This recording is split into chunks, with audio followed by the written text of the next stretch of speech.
अध्याय 2 देख रहे हैं, नए राजा और उनके राज्य। यहां पर हमने बात की थी कलहन साहब की, जिन्होंने राज तरंगिणी लिखी। और जैसे प्रशस्तियों में लिखा जाता था कि भाई तारीफ की जा रही है राजाओं की, इन्होंने ऐसा नहीं किया। इन्होंने जो कश्मीर के राजा थे, उस जमाने में शासक थे, उनकी आलोचना की, उनका क्रिटिसिज्म किया। इसीलिए ये बड़ा असाधारण सा एक काव्य ग्रंथ है। धन के लिए युद्ध अगर हम देखें तो जितने भी अलग अलग आपके राजवंश रहे, उनका काम यही था भाई कि अपना तो इलाका है, किसी तरीके से दूसरे का इलाका भी मिल जाए। तो यहाँ पर एक त्रिपक्षीय संघर्ष हुआ। त्रिपक्षीय संघर्ष, अब ये किसके बीच में? त्रि मतलब होता है तीन, पक्ष मतलब पार्टी। तीन पार्टियों के बीच में जो लड़ाई हुई उसमें देखिएगा। और ये खास तौर पे किस जगह के लिए हुई? वो इस इलाके के लिए हुई, कन्नौज के लिए। यानी कि ये गंगा नदी की घाटी है।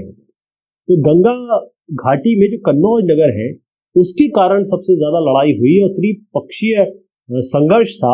आप देखिए ये तीन पक्ष कौन से थे? गुर्जर प्रतिहार, राष्ट्रकूट और पाल। दिमाग में बिठा लीजिए, गुर्जर प्रतिहार, राष्ट्रकूट और पाल। ये हो गया गुर्जर प्रतिहार, राष्ट्रकूट और पाल। ये इस जगह के वर्चस्व के लिए लड़ाई लड़ते रहे, त्रिपक्षीय, क्योंकि जगह चाहिए थी और ऐसा इलाका जहां पर अच्छी चीजें हो। तो इन्होंने बहुत बड़े बड़े मंदिरों का भी निर्माण किया। और एक और चीज थी, ये क्या करते थे कि अब किसी इलाके में जाएंगे तो क्या चाहिए? किसी इलाके में अगर जाना है, यहाँ से पैसा चाहिए, और सबसे ज्यादा पैसा कहाँ होता था? मंदिरों में, है ना। तो पहली चीज तो बताऊं कि पहले शासकों ने क्या किया कि पहले बड़े बड़े मंदिर बनाए। क्योंकि मंदिर बनाने का मतलब ये होता था कि भाई देखो, आओ देखो, हमारे पास इतना पैसा है, हमारा इतना रुतबा है, हमारी इतनी शक्ति है। इसको दिखाने के लिए कई शासकों ने, बड़े बड़े शासकों ने अपनी सत्ता, धन, संसाधन दिखाने के लिए बहुत बड़े बड़े मंदिर बनाए। तो लोग जो एक जगह से दूसरी जगह जाके फाइटिंग करते थे, या कहे कि क्षेत्र नियंत्रण करना चाहते थे, तो लोग करते क्या थे? मंदिरों में सबसे ज्यादा पैसा, मंदिरों में सबसे ज्यादा संसाधन, वहीं पे जाके वो अटैक करते थे। यही बात मैं आपको बताता हूँ, ये कुछ लोगों को दिमाग में आ गई थी। तो एक महमूद गजनवी साहब है। अब ये आप देख लीजिए, इलाका है कहाँ का? अफगानिस्तान का। वहां पर गज्जन है, गज्जन, इसीलिए इनको गजनवी कहा जाता है। और इनकी राजधानी, जहां पर ये शासक थे इस इलाके में, इसको गजनी कहा जाता है। तो अफगानिस्तान के गजनी के सुल्तान महमूद, ये है महमूद गजनवी। कई जगह आप इनको महमूद गजनी सुनेंगे, कई जगह आप इनको सुल्तान महमूद सुनेंगे। तो महमूद गजनवी, क्योंकि इनको पता था कि भारत के मंदिरों पे बहुत पैसा है और ये आपस में भी मंदिरों का से पैसा हथियाने की कोशिश करते हैं। तो हुआ ये कि इन साहब ने, ये जो महमूद गजनवी देख रहे हैं आप, इन्होंने 997 से लेकर 1030 तक शासन किया। और इन्होंने कई जगह पे, मतलब आप देखिए यहाँ पर ईरान की तरफ, हमारे उप महाद्वीप की तरफ, मध्य एशिया की तरफ, काफी जगह इन्होंने अपना इलाका बनाने की कोशिश की। और ये जो साहब थे महमूद गजनी या गजनी या गजनवी या सुल्तान महमूद, इनको तीन नाम मैं बता रहा हूँ, सब दिमाग में डाल लीजिए, एक ही आदमी है। इन्होंने क्या किया, ये हर साल हिंदुस्तान पे आके आक्रमण करते थे, हर साल ऑलमोस्ट। और यहाँ पर इनकी निशाना क्या था? मंदिर, पैसे वाले मंदिर, क्योंकि मंदिर संपन्न थे, मंदिरों के पास पैसा था। तो इस जमाने में ये जो गुजरात का एक सोमनाथ मंदिर है, ये देखिए, ये मंदिर दिखा रहा हूँ जो टूट चुका है, जो महमूद गजनवी साहब की ही देन है, कारस्तानी है कह सकते हैं। तो यहाँ पर ये गुजरात का जो सोमनाथ मंदिर है, ध्यान रखिएगा, फिर से दिखा देता हूँ आपको, ये गुजरात का सोमनाथ मंदिर, इस पे महमूद गजनवी ने आक्रमण किया और ये टूटा फूटा आप देख रहे हैं। और फिर वहां से वो धन ले जाते थे, जहां पर आते थे, पैसा जहां जहां मिलता था, क्योंकि पैसा यहाँ पर ही था मंदिरों पे, वहां तोड़ते थे, वहां से पैसा ले जाते थे। और फिर इन्होंने जो अपनी ये जो गजनी है वो बनाई। तो जितना भी पैसा जाता था मोस्टली इन्होंने अपने वैभवशाली राजधानी, जिसको गजनी हम कह रहे हैं, गजनी, इसके लिए किया, राइट।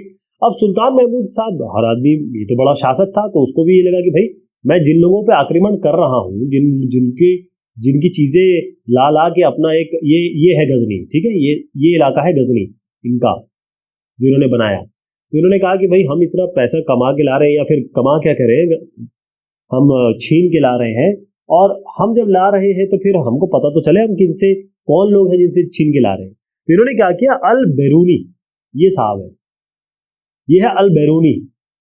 ये जो अल बैरूनी थे बड़े विद्वान आदमी थे, बड़े समझदार आदमी थे। उन्होंने कहा कि ठीक है भाई, आप एक काम करिए, जिस जगह हम जाके ये सब करके आ रहे हैं, पैसा लेके आ रहे हैं, जो इंडियन सब कॉन्टिनेंट है उसका लेखा जोखा या उसके बारे में आप जरा हमें मतलब आप लिखो। तो इन्हीं अल बैरूनी साहब ने एक किताब लिखी, बहुत बेहतरीन किताब है अल हिंद। फिर से देख लीजिए, ये अल बैरूनी साहब जिनको महमूद गजनवी ने कहा कि भैया किताब लिखो या फिर हमें बताओ इसके बारे में, इस देश के बारे में जहां मैं जाता हूं और पैसे लेके आता हूं। तो अल बैरूनी साहब ने किताब अल हिंद, किताब अल हिंद, ये जो उर्दू अरबी है, उर्दू है मुझे आइडिया नहीं है, उसमें लिखा हुआ है। तो किताब अल हिंद में इन्होंने बहुत सारी चीज लिख दी, और यही जो थी, यही जो किताब अल हिंद आज भी इतिहासकार जो है हमारे उनके लिए सबसे बड़ा स्रोत है, क्योंकि इसमें इनको इस जमाने की सारी जानकारी मिल जाती है, राइट। अब युद्ध करने वाले लोगों में फिर एक चहमान भी थे। मैंने आपसे बताया था कि ये दिखा दूं आपको, ये जो चहमान है ना, चहमान, ये फिर आगे चल के चौहान बने। तो इसमें चौहान लोग भी थे ये लोग, और ये कहाँ शासन करते थे, दिल्ली और अजमेर। आ जाइए यहाँ पर, देखिए अजमेर है राजस्थान में, दिल्ली यहाँ पर है हमारी राजधानी जो है अभी आज की राजधानी। तो इस इलाके में चहमान लोग, इस इलाके में ये शासन किया करते थे। तो कई जगह पश्चिम पूर्व की और बहुत जगह वो गए, अपना नियंत्रण क्षेत्र बनाया। तो जब वो गए तो वहां पर चालुक्य, गुजरात, उन्हें जो गुजरात है उनके जो चालुक्य है, और उत्तर प्रदेश के गहड़वाल, मतलब जब ये आगे बढ़े, क्योंकि ये तो चौहान चाहते थे कि भाई जैसे महमूद गजनवी कर रहा था वैसे चौहान भी कर रहे थे। कोई ऐसा तो नहीं था कि भाई दूध का धुला हुआ, तो सभी आक्रमण कर रहे थे, सबको पैसा चाहिए था, सबको सत्ता चाहिए थी। तो ये क्या करते थे, इन्होंने क्या किया, चहमान जो चौहान साहब लोग हैं, उन्होंने ये जैसे यहाँ पहुंचे वो गुजरात, चालुक्य ने उन्हें रोक दिया या फिर उनसे टक्कर ली इन्होंने। और फिर वो जैसे पश्चिमी उत्तर प्रदेश, देखिए होता है पश्चिम, उत्तर, दक्षिण, पूर्व, पश्चिम, तो जो पश्चिम उत्तर प्रदेश की तरफ ये जब गए और यहाँ पर जब ये फाइट करने के लिए गए, तो गहड़वालों ने इनसे टक्कर ली। ओके, तो चहमानों के सबसे प्रसिद्ध शासक हुए ये, इन साहब का चेहरा देख लीजिए, इनका नाम है पृथ्वीराज चौहान। क्या नाम साहब है इनका, पृथ्वीराज चौहान। इनके सबसे प्रसिद्ध शासक यही है, पृथ्वीराज तृतीय, पृथ्वीराज P3 कर देता हूं। और इनका जो जन्म है, या फिर ये कहें कि इनका जो रेंज रहा जिस जमाने में ये रहे, 1168 से लेकर 1192, ये है पृथ्वीराज चौहान। अब ये है सुल्तान मोहम्मद गौरी, ये भी अफगान शासक थे, जैसे ये थे ना महमूद गजनवी, वैसे ये भी अफगान शासक थे, महमूद गौरी। इनके साथ इनकी हुई लड़ाई, इनकी, पृथ्वीराज चौहान और मोहम्मद गौरी की। तो मोहम्मद जो पृथ्वीराज चौहान है, जिन्होंने सुल्तान मोहम्मद गौरी, इनको मतलब इन्होंने इनको हराया, ठीक है। किसने हराया, पृथ्वीराज चौहान ने मोहम्मद गौरी को हराया, लेकिन मोहम्मद गौरी थे अफगान शासक, इन्होंने अगले साल इनको हरा दिया, इनको, पृथ्वीराज चौहान को। तो इस तरीके की चीजें चलती रही। मैं आपको बता दूं कि ये 11, ये डेट जरूर पूछी जाती है, 1191, ठीक, इसमें पृथ्वीराज चौहान ने मोहम्मद गौरी को हराया, लेकिन अगले साल ही 1192 में मोहम्मद गौरी ने दोबारा इनको हरा दिया। किनको, पृथ्वीराज चौहान को। अब हम आते हैं चोल राज्य पे, जरा बहुत नजदीकी से इस पे नजर डालते हैं कि यहाँ पर हुआ क्या। तो इसमें चोल वंश की जो सत्ता बनी वो कैसे बनी, पहले तो आपको इलाका दिखा दूं। अब इसको देखिए ध्यान से, ये जो चोल वंश है, ये कावेरी, आप देख रहे, जो भी नदी जब समुद्र के करीब आती है तो डेल्टा बनाती है, ट्रायंगुलर शेप बनाती है। तो कावेरी डेल्टा में मुट्टरियार, यहाँ पर ये जो कावेरी डेल्टा है, यहाँ पर एक थे मुट्टरियार, उनकी, वो एक छोटे से मुखिया थे, मतलब बेसिकली उनके परिवार की इस इलाके में सत्ता थी। और ये किसके अंडर में आते थे, जो कांचीपुरम, यहाँ पर एक जगह है कांचीपुरम में जो पल्लव राजा थे, कांचीपुरम में जो पल्लव राजा थे, उनके अंडर में कौन आते थे, ये आपके मुट्टरियार, ध्यान रहेगा। अब उरैयार के जो चोल वंशीय प्राचीन मुखिया परिवार के विजयालय, फिर से समझिए, मैं नाम ले रहा हूं इनका, ये विजयालय, इनका नाम आ रहा है। ये कहां से आए, ये किधर से आए, पहले आपको बता देता हूं, थोड़ा समझने में थोड़ा आसानी हो। देखिए, ये जो कावेरी डेल्टा है, कावेरी डेल्टा पे किसका आधिपत्य था? मुटरियार, एमआर कर देता हूं, मुटरियार। ठीक है, ये जो थे ये पल्लव, पीएलवी कर देता हूं, पल्लव राजाओं के अधीन थे, राइट। अब उरैयार, यूआरआर कर रहा हूं, उरैयार, इसके चोल वंशीय, चोल वंशीय प्राचीन मुखिया परिवार के जो विजयालय है, विजयालया, ठीक है, ये जो विजयालय है, इन्होंने 9th सेंचुरी, 9वीं सदी के मध्य में जो मुटरियार, ये जो इनका नाम मैंने लिया, ये जो मुटरियार, इनको हरा दिया और इस डेल्टा पे कब्जा कर लिया। क्लियर हो गया? ये मुटरियार हुए पल्लव, मुटरियार पल्लव, और विजयालय चोल। तो जो उरैयार, इसके चोल वंशीय प्राचीन मुखिया परिवार के, मतलब यहाँ उरैयार का एक, मान लीजिए एक परिवार हुआ, उस परिवार से ये विजयालय आते थे। इन्होंने जो ये कंट्रोलर थे यहाँ के कावेरी डेल्टा के, जब भी एक नदी आती है तो एक डेल्टा बनाती है, जब समुद्र से मिलती है, ट्रायंगुलर शेप होता है, वो अभी मैंने आपको बताया। तो इस इलाके के इंसाफ को हरा दिया। ठीक है, अब ये आ गए, इसका इन्होंने कब्जा कर लिया। यहां पर इन्होंने बनाया तंजावुर, ये आप देख रहे हैं, मैं आपको शहर दिखा देता हूं। इन्होंने ये बनाया तंजावुर, और तंजावुर शहर, और एक भगवान, देवी बेसिकली, निशुंभ सूदिनी, ध्यान दिमाग में डाल लीजिए, तंजावुर एक तो शहर बसा दिया, और यहाँ निशुंभ सूदिनी देवी का मंदिर बनाया, जो कि आप ये देखें। ओके, विजयालय साहब बहुत पावरफुल थे, मंदिर बनाया इन्होंने, ये सब उन्हीं की चित्रण है, यहां से लेकर यहां तक इनका चित्रण है, ये मंदिर की बात कर रहे हैं। अब विजयालय, वीवाई कर देता हूं, इनके बाद जो लोग जो आए, इनके उत्तराधिकारी थे, या फिर इनके जो आगे के जो शासक आए, उन्होंने भी अपना एरिया बहुत बढ़ाया। ठीक, अगर दक्षिण में देखें और उत्तर में, दक्षिण में पांड्यन और उत्तर में पल्लव, ये भी इसी राज्य का हिस्सा बना लिए गए। तो यहां पर एक नाम आ रहा है, ये साहब, ये है राज राजा, इनका नाम है, लिख देता हूं मैं, राज, ये राज 1 है, ये सबसे शक्तिशाली शासक थे, ये राज 1, ध्यान रहेगा, राज 1। सबसे पहले विजयालय आए, इन्होंने डेल्टा पे कब्जा किया, फिर उसके बाद इनके बाद आए आपके जो सबसे शक्तिशाली माने गए, वो थे राज 1।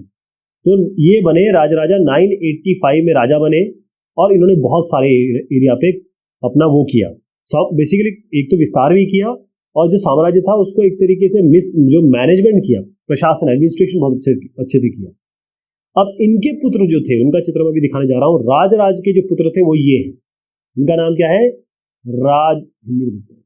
राजेंद्र 1, क्या नाम है? राजेंद्र 1। ये इनका चित्र देखिए आप, ये जो थे राजेंद्र प्रथम, उन्होंने ये जो काम उनके पिताजी कर रहे थे, राज राजा के बेटे थे राजेंद्र ने राज राजा जो कर रहे थे उस चीज को आगे रखा, और फिर गंगा घाटी हो गई, श्रीलंका हो गया, दक्षिण पूर्व एशिया हो गया, ये देखिए इन सब इलाकों पर अपनी सेना भेजी, और बाकायदा जल सेना इन्होंने बनाई। ठीक, तो ये इनकी कहानी हो गई। और इस जमाने में चाहे आप राज की बात करें या राजेंद्र प्रथम की बात करें, इन्होंने, जैसे मैंने बताया, एक तो तंजावुर में उन्होंने तंजावुर तो बनाया, साथ में उन्होंने मंदिर भी बनाए। तो ये एक मंदिर बनाया जिसको कहते हैं गंगई कोंड चोलपुरम। ये देखिएगा बहुत बेहतरीन है, छत देखिए किस तरीके से पतली हुई है, और बाहरी दीवार इसको सजाने के लिए ये प्रतिमाओं का यूज किया गया, बहुत शानदार तरीके का इन्होंने काम किया है। अब इसमें एक इंपॉर्टेंट बात थी, क्योंकि ये खासतौर पे मंदिर वगैरह बन रहे थे, तो ये देखिएगा कि यहाँ पर एक मंदिर बना, तो ये मंदिर जो है उसके आसपास का जो इलाका था, क्योंकि मंदिर, पहले से ये समझ लीजिए कि ये जो मंदिर थे ये किसने दिए थे? ये दिए थे इन शासकों ने, चाहे आप राज कह लीजिए, चाहे राजेंद्र 1 कह लीजिए, इन्होंने इस मंदिर के लिए जमीन दी। अब ये जो जमीन थी, इसमें बहुत बड़ी जमीन थी, इसमें उपज भी होती थी, यानी पैदावार होती थी। तो ये जो मंदिर है, इसमें जो उपज होती थी, और इसके आसपास बस्तियां बसने लगी। बस्तियां किन किन लोगों की, चाहे वो पुरोहित हो, मालाकार हो, बावर्ची हो, मेहतर। पुरोहित होते हैं जो यहाँ पर पूजा करते हैं, मालाकार जो माला वाला बनाते हैं भगवान को चढ़ाने के लिए, बावर्ची जो खाना बनाते हैं, मेहतर मतलब जो गंदगी उठाते हैं।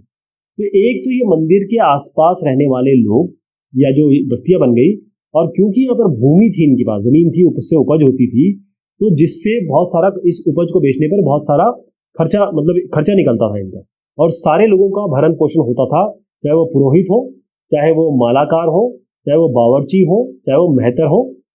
और शिल्प कला, क्योंकि शिल्प मंदिर है तो शिल्प भी होगा। ये आप देखिए, ये शिल्प मैं आपको बता रहा था, ये शिल्प कैसे बना, इस शिल्प को बनाने के लिए कुछ लोग होंगे, तो ये बहुत अच्छा। यहाँ पर संगीतकार हो गए, नर्तक हो गए, तो मैं बता देता हूँ यहाँ पर संगीतकार भी जोड़ देता हूँ या नर्तक भी जोड़ देता हूँ, और डांसर थे, म्यूजिशियन थे, वो सब लोग जो है यहाँ पर किस कारण से पलते थे, क्यों, क्योंकि वो इलाका मंदिर का बहुत बड़ा होता था और बड़ा प्रभावशाली होता था, और राजा ने बहुत बड़ा इलाका उनको दिया करता था।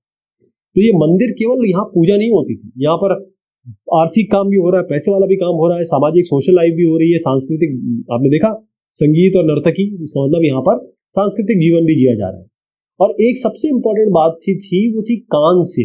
कांस्य की प्रतिमा, यहाँ पर आप एक चित्रण देख रहे हैं, ये एक चोल साम्राज्य की कांस्य प्रतिमा है। किस तरीके से इसको अलंकृत किया गया है, आप तारीफ कर सकते हैं इसकी। तो ये जो प्रतिमाएं इस तरीके से बनाई गई, जो कांस्य की बनी थी, कांस्य, तो ये जो प्रतिमाएं बनी, ये विश्व की सबसे अच्छी प्रतिमाओं में से आती है। ठीक, मेरे ख्याल से कांस्य ब्रॉन्ज होता है, उसकी बनाई गई। ठीक, अच्छा, इसमें क्या है कि देवी देवता, अब खुद ही देख रहे हैं कि देवी की पूजा है, मतलब देवी की प्रतिमा है। देवी की प्रतिमा देवी देवताओं की तो बनाई गई, लेकिन आम लोग और लोगों की भी बनाई गई, लेकिन मेनली देवी देवताओं। एक चोल वंश का सबसे इंपॉर्टेंट था, वो था इरिगेशन, यानी सिंचाई। इस नाम से कई लोगों ने जब वापस अपने गए, यहां पर घूमने आए थे, उन्होंने सिंचाई के बारे में लिखा। ये जो कावेरी नदी है, मैंने अभी आपको दिखाया था, अब कावेरी नदी जब आती है, पहले आप दिखा देता हूँ, दिमाग में आपको बैठ जाए। ये कावेरी नदी है, ठीक है।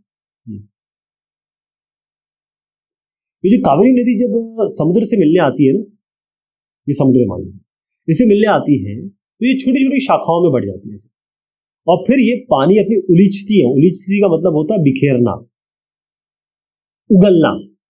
पानी को उगलती है, तो पानी जब उगला जाता है, तो जब पानी जब सेटल होता है, तो यहाँ पर जलोढ़ मिट्टी यानी कि उपजाऊ मिट्टी आ जाती है।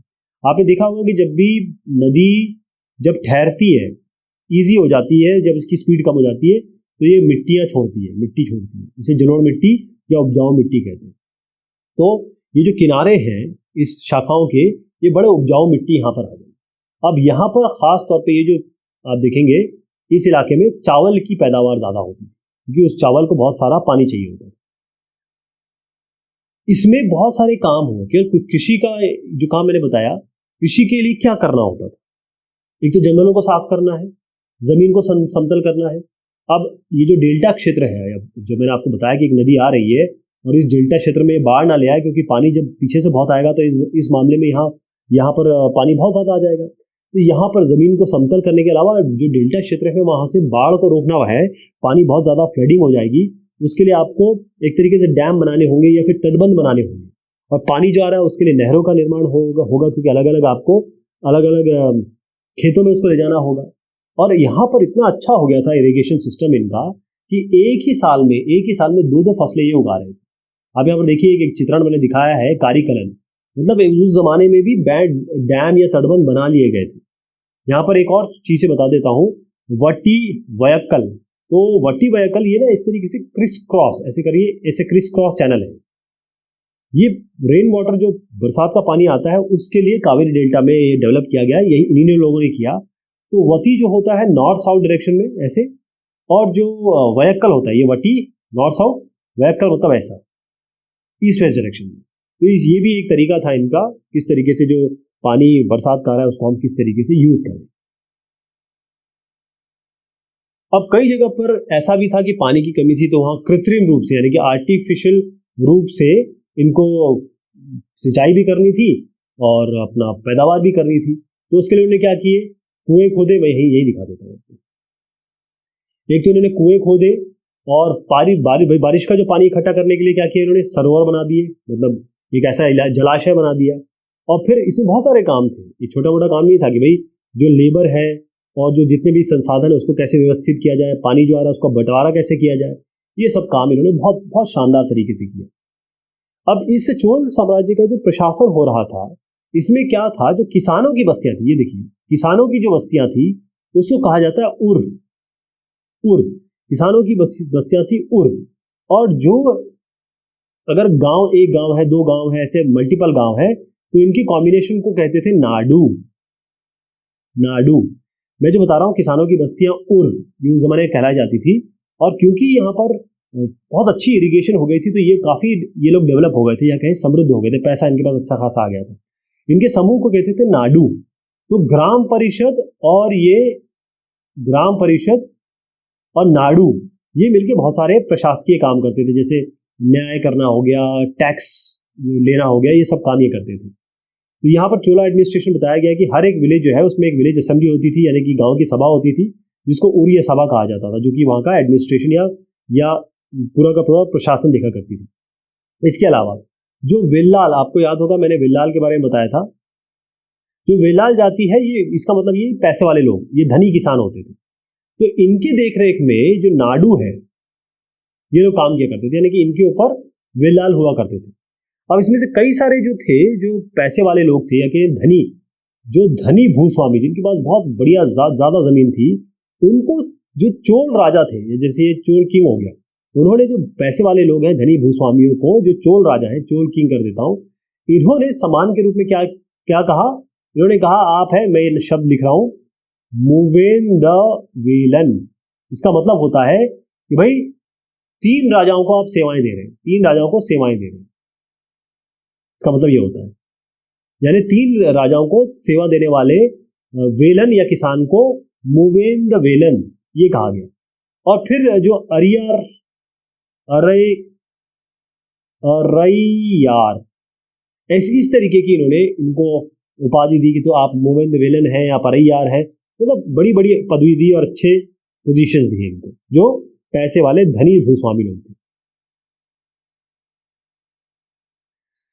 अब ब्राह्मणों को अगर देखा जाए, क्योंकि ब्राह्मण जितने भी थे उनको जमीन मिलती थी, राजा ये जैसे ये किंग है, ये ब्राह्मण है, तो इनको जमीन देते थे कि आपकी ये जमीन हो गई। तो इससे क्या होगा कि जो कावेरी हुआ उस जमाने में, कावेरी जो डेल्टा था या कावेरी घाटी जो थी, और जो दक्षिण भारत है उसमें ब्राह्मणों की बस्तियां, इसे हम कह सकते हैं बस्तियां, ये बहुत सारी बस्तियां आपने उस जमाने में ये बस गई वहां पर। ठीक, एक और चीज बता देता हूं, नगरम जो था ये व्यापारियों का संघ था, और नगरम का काम, नगरम कहा जाता था जैसे जो ट्रेडर्स हो गए, मैं अगर ये कहूँ ये मर्चेंट्स हैं या फिर ट्रेडर्स हैं, तो इनका जो ग्रुप था उसको कहते थे नगरम। ये क्या काम करते थे, ये भी अपने प्रशासनिक कार्य बहुत सारे शहर में, अपने इलाकों में प्रशासनिक कार्य करते थे। अब मैं आपको तमिलनाडु के इलाके में ले जा रहा हूँ, ये आप देखिएगा, ये उत्तर मेरू, तो तमिलनाडु का ये है चिंगलपुट। तो चिंगलपुट जिले में ये उत्तर मेरू, यहां पर जो इलाका है या कहे मंदिर है बेसिकली, यहां पर अभिलेख मिले और उसमें क्लियर बताया गया है कि ब्राह्मणों की सभा कैसी होगी, मतलब जो ब्राह्मण्स थी उनकी सभा वो कैसे होने वाली है, यानी क्या क्या काम करेंगे, ये बाग बगीचों का काम करेंगे, ये मंदिरों का काम करेंगे, इनकी उप समितियां होती थी, रोड का काम करते थे। तो होता ये था कि जो तालपत्र होते थे, छोटे छोटे टिकट समझ लीजिए, उस पे इनके नाम लिख दिए जाते थे और फिर इसको ऐसे मिट्टी के बर्तन में रख दिया जाता था। ठीक, फिर एक छोटे से लड़के को बुलाया जाता था, उसे बोला जाता था निकालो इससे, और फिर इस तरीके से जो कमेटी थी, जैसे बाग बगीचों वाली कमेटी हो गई या मंदिर वाली कमेटी हो गई, सिंचाई वाली कमेटी हो गई, उसके यहाँ से एक तरीके से समिति के मेंबर या जो लीडर है वो निकलते थे। तो इस इंस्क्रिप्शन में क्लियर बता रखा है इस चीज को। कहाँ मिला, कांचीपुरम, उत्तरी मेरू मंदिर, कौन सा जिला है, तमिलनाडु का चिंगलपुट।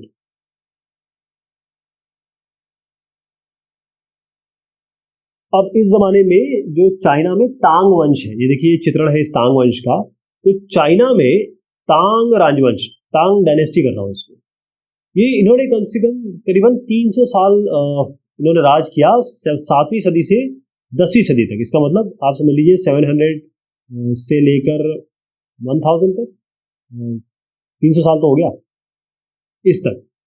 अब इनकी जो राजधानी थी उसका नाम था शियान। ये बहुत बड़ा शहर था, बहुत बड़ा शहर शियान, बहुत बड़ा शहर था। और यहाँ पर सबसे खास बात हम क्यों पढ़ रहे हैं इसके बारे में, इसमें ये था कि जो नौकरियां थी नौकरशाही वाली, मतलब राजा के अंडर में जो काम करने वाले हैं, जैसे आजकल हम आईएएस और आईपीएस कहते हैं, उन लोगों की बकायदा एग्जाम होता था, मतलब परीक्षा होती थी।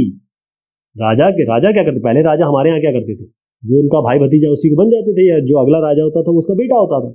यहाँ पर जो काम करने वाले होते थे, यानी इनके अंडर में जो काम करेंगे, जो मंत्रीगण होंगे, मंत्री तो नहीं कहूंगा, जो ब्यूरोक्रेट्स होंगे, वो बकायदा उनका एग्जाम या इंटरव्यू जो भी वो क्लियर करते थे वो होता था।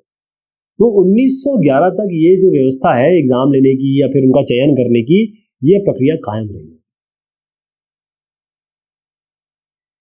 तो ये बात हुई इस चैप्टर की। बहुत शुक्रिया, बहुत मेहरबानी आप सभी की।